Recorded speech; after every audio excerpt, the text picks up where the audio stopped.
I will spoil Megan is Missing, but just know that this movie usually comes up in conversation when people are discussing the more disturbing horror movies, so be warned. Megan is Missing is about these two best friends, Megan and Amy. So the movie's set up like a found footage movie, and it basically is like chronicling the disappearance of Megan and Amy when they were 14.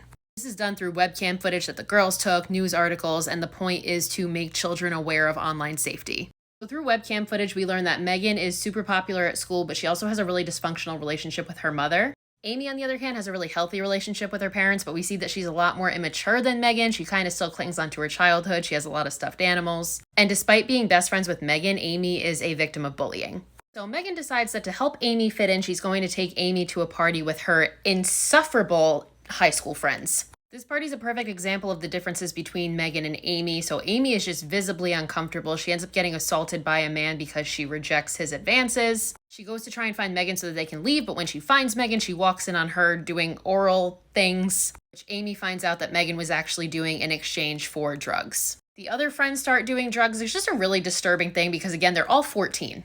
Amy ends up throwing up on one of the friends and embarrassing herself, and then they end up leaving the party. Megan apologizes for her bad experience. A few days later, for Amy's birthday, she gets a camera and her and Megan record like a video diary. During this, we see that Megan opens up to Amy and explains how when she was a kid, her stepfather was SAing her, and the reason she has a dysfunctional relationship with her mother is because her mother still resents her for reporting her stepfather. So we can now gather that that's kind of what's led to Megan's hypersexuality and her drug use. One day, one of those insufferable girls who was at the party, who's Megan's friend, gives her the video chat handle of a man named Josh. Josh claims to be a 17-year-old boy that goes to a school nearby. So Megan and Josh start talking via video chat, but he never has his camera on because it's always broken and there's a bunch of other red flags. So Megan and Josh agree to meet at a party, but Josh ultimately ends up blowing her off.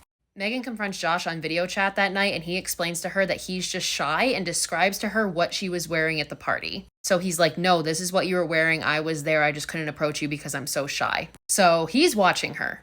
And being a 14-year-old girl, she believes him and gives him another chance. Meanwhile, Amy starts to feel left out, so Megan decides to introduce her to Josh on video chat one day. It doesn't really go well, and you can tell that Amy is like super uncomfortable. So now Josh is like, I'm shy. Instead of meeting in public, let's meet behind this diner. To which Megan agrees. The next shot we see is news footage detailing Megan's disappearance and explaining that this is the last time that she was seen behind this diner with this mysterious man. So days go on, Megan is still not found, and Amy decides to take things into her own hands, so she reaches out to Josh. Josh starts to understand that Amy is suspecting him, so he starts to just like insult her and threaten her, basically. So what we see next is what I think makes this movie so disturbing, and I can't show it because this video will get deleted. If you want to see it, you can Google image search Megan is Missing photos, but again, please be warned, they are very graphic. The photos consist of Megan in these like bondage contraptions that have been shown to be circulating on a fetish forum. She's still missing, they haven't found her, but now these pictures have surfaced. Side note, what makes that so disturbing is the director has said that those photos were inspired by real photos that he saw on the dark web of a young girl who was kidnapped.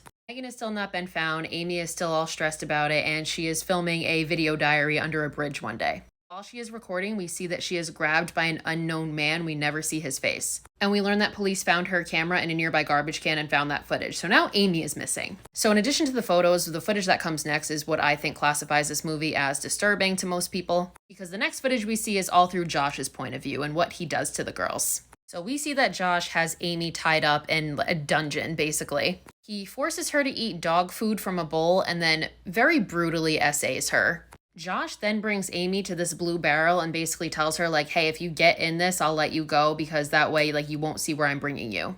But when he opens the barrel, Amy sees that it is Megan's decaying corpse. I once again can't show a picture of that, but if you Google it, it will come up.